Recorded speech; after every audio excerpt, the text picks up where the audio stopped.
బహుపదుల్లో వర్గ బహుపదులకు కారణాంకాలు ఎలా కనుక్కోవాలి? దాన్నే కారణాంకాల విభజన అంటాం.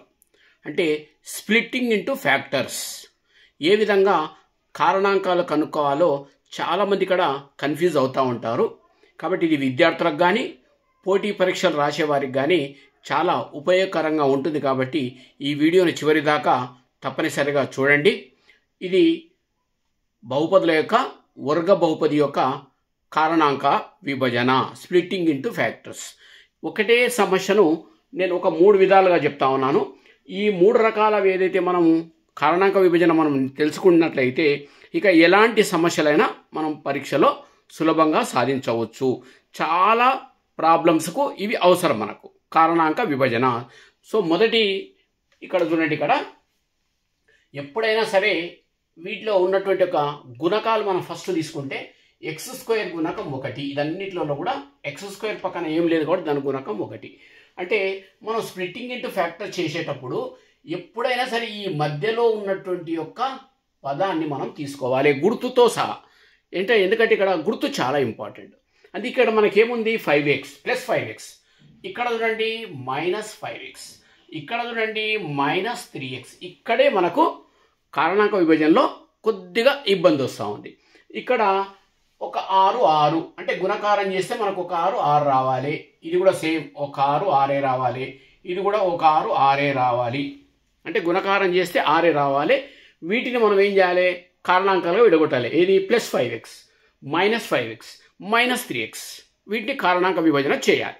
ఎలా చూడండి, ఇప్పుడు 6 అన్నప్పుడు మనకు కారణాంక విభజనలో 6 యొక్క గుణకాలంటే దేంట్లో మనకు 6 ఎక్కం అనేది వస్తుందంటే 6 యొక్క గుణిజాలలో ఒక 6 1 × 6 వస్తుంది.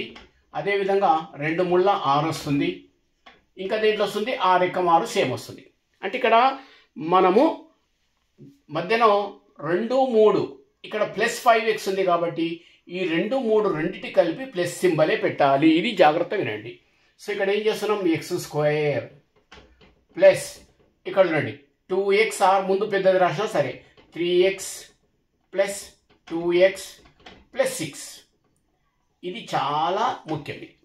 అందుకే ఇక్కడ 6 ఎక్కడ అవుతుంది, దేనికి ఏ గుణిజాలు వస్తుందంటే 2 ముళ్ళ 6. 6 యొక్క గుణిజాలు 2 3 వస్తుంది. అందుకే ఇక్కడ మనం ప్లస్ సింబల్ ఉంది. అందుకే ప్లస్ సింబల్ ఉంది కాబట్టి రెండింటిని ఏం చేస్తాం, మనం ప్లస్ చేస్తున్నాం. ఇక్కడ x కామన్ తీస్తే x + 3 వస్తుంది. +2 కామన్ తీస్తే ఈ రెండు ఎప్పుడైనా కూడా ఈ రెండు సేమ్ ఉండాలి. x + 3 వస్తుంది.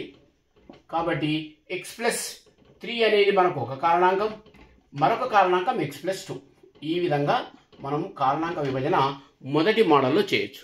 రెండో మోడల్లో సేమ్ అదే ఉంది. మళ్ళీ గుణకారం చేసి 6 రావాలి. కానీ మధ్యలో మైనస్ ఉంది కాబట్టి ఈ రెండింటికి కూడా గుర్తులు మైనస్ తీసుకోవాలి. అందుకే x² -3x -2x + 6. ఇక్కడ వెరీ ఇంపార్టెంట్. ఈ మధ్యలో ఉన్న కారణాంక విభజన ఏదైతే చేస్తున్నారో దాని గుర్తు చాలా ముఖ్యం. మళ్ళీ ఇక్కడ x కామన్ తీసుకోండి, x - 3 వస్తుంది.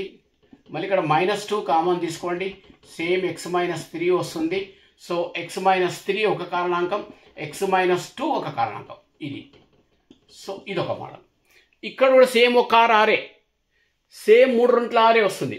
కానీ ఇక్కడ దానికి మన కారణాంకం 3 ఇక్కడ తీసుకోవాలి. కాబట్టి మనం ఇక్కడ ఏం చేద్దాం, దీన్ని 1గా తీసుకుందాం. ఇప్పుడు చూడండి, ఇది 1 అనుకుందాం, 1x అనుకుందాం. సో 3 అన్నప్పుడు ఇక్కడ మనకు -1 జాగ్రత్త చూడండి, ఇక్కడ -1 ఉంది. అంటే మైనస్లు ఇది ఎక్కువ ఉండాలి. అంటే ప్లస్ దీనికి 3 అనేది మైనస్ పెట్టాలి, 2కు ప్లస్ పెట్టాలి. అప్పుడు ఏమొస్తుంది మనకు -1. ఇది జాగ్రత్త.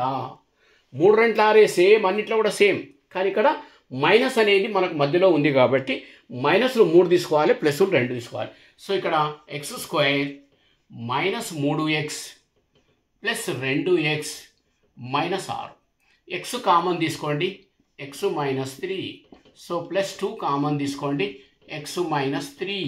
సో x - 3 ఒక కారణాంకం, x + 2 ఒక కారణాంకం. సో ఈ విధంగా మనము ప్రధాన కారణాంకాల విభజన నేర్చుకునే ప్రయత్నం చేస్తే చాలా వాటికి మీకు ఇవి ఉపయోగపడతాయి. కాబట్టి తప్పనిసరిగా ప్రాక్టీస్ చేయవలసిందిగా కోరుతా ఉన్నాను.